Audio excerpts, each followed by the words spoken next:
اعوذ باللہ من الشیطان الرجیم، بسم اللہ الرحمن الرحیم۔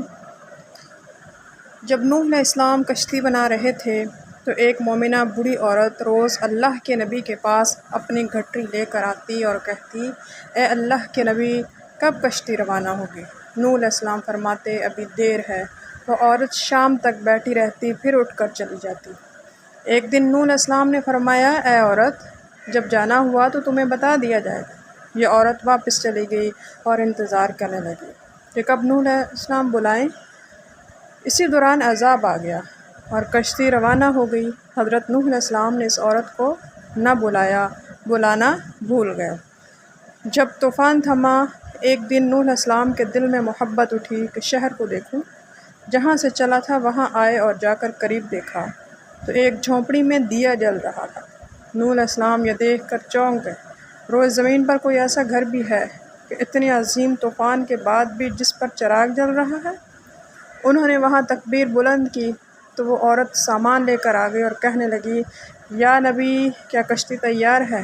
چلیں۔ نوح علیہ السلام نے حیرت سے اس کو دیکھا اور کہا، رکو بڑھیا، کیا تمہیں کچھ بھی پتہ نہیں؟ وہ کہنے لگی، یا نبی، کیا نہیں پتہ؟ کہا، اتنا بڑا سیلاب آیا، بارش آئی، تمہیں کچھ بھی پتہ نہیں؟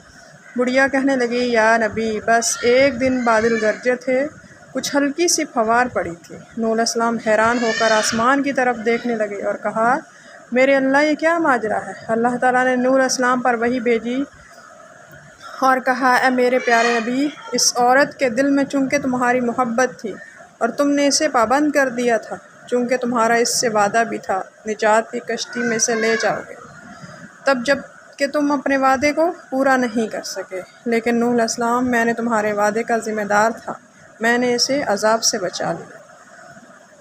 اے مومنو، یہ حدیث قیامت تک کے مومنین تک پہنچانا تم پر واجب ہے، اور انہیں بتا دو کہ جس نے ہم سے محبت کی، قیامت کا عذاب ان کو۔ جیسے بڑھیا کو پتہ نہیں چلا، ہمارے مومنوں کو بھی پتہ نہیں چلے گا کہ قیامت کب آئی اور کب چلی گئی۔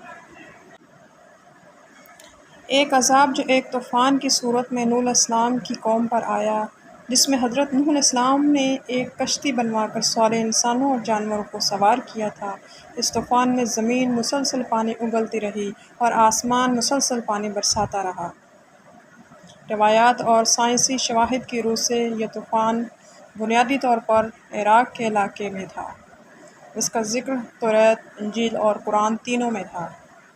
اللہ تعالیٰ نے آپ کو حکم دیا کہ آپ ایک کشتی تیار کریں، چنانچہ آپ نے لگائے ہوئے ساگوان، ان کے درخت تیار ہو گئے اور آپ نے ان درختوں کی لکڑیوں سے ایک کشتی بنائی جو 80 گز لمبی اور 50 گز چوڑی تھی، اور اس میں 3 درجے تھے۔ نچلے طبقے میں درندے، پرندے، حشرات الارض وغیرہ، اور درمیانی طبقے میں چوپائے وغیرہ جانوروں کے لیے، بالائی طبقے میں خود اور مومنین کے لیے جگہ بنائی۔ اس طرح یہ شاندار کشتی آپ نے بنائی اور آپ کی اور مومنوں کی محنت کاریگری کا ثمرہ تھی، جنہوں نے بے پناہ محنت کر کے یہ کشتی بنائی تھی۔ جب آپ کشتی بنانے میں مصروف تھے تو آپ کی قوم آپ کا مذاق اڑا رہی تھی، طرح طرح کے تمسخر اڑا رہی تھی اور قسم قسم کی طعنہ بازیاں، بد زبانیاں کر رہی تھی، اور آپ ان کے جواب میں یہی فرماتے، آج تم ہم سے مذاق کرتے ہو، لیکن مت گھبراؤ، جب خدا کا عذاب تم پر آئے گا، طوفان آ جائے گا تو ہم تمہارا مذاق اڑائیں گے۔ جب طوفان آ گیا تو آپ نے کشتی میں درندوں، پرندوں، ہر قسم کے حشرات الارض کا ایک ایک جوڑا سوار کرا دیا۔ خود آپ اور آپ کے تینوں فرزند، یعنی حام، مام اور یاسفت، ان تینوں کی بیویاں اور آپ کی مومنہ بیوی، 72 مومنین مرد، عورتیں اور 80 انسان کشتی میں سوار تھے، اور آپ کی بیوی واغلہ جو کافرہ تھی، اور آپ کا ایک لڑکا جس کا نام لعان تھا، یہ دونوں کشتی میں سوار نہ ہو سکے، طوفان میں غرق ہو گئے۔ طوفان میں کشتی والوں کے سوا ساری قوم اور کل مخلوق غرق ہو کر ہلاک ہو گئی، اور آپ کی کشتی جودی پہاڑ پر جا کر ٹھہری۔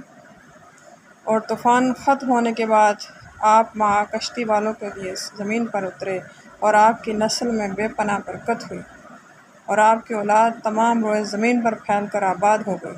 اس لیے انہیں آدم ثانی یعنی زمین پر موجود انسان کا دوسرا باپ آدم بھی کہا جاتا ہے۔ یعنی یہ تھے نوح علیہ السلام جو اللہ کے نبی تھے۔ اور اللہ نے ان کو بہت سعادت سے نوازا تھا۔ لوگوں نے مذاق بھی اڑایا لیکن آپ نے ہمت نہیں ہاری اور اللہ نے ان کو ترقی دی، اور جو لوگ مذاق اڑا رہے تھے وہ سب کے سب عذاب میں مبتلا ہو گئے، اور اللہ نے ان پر ایسا پانی برسایا کہ ان کی نسل در نسل ختم ہو گئی۔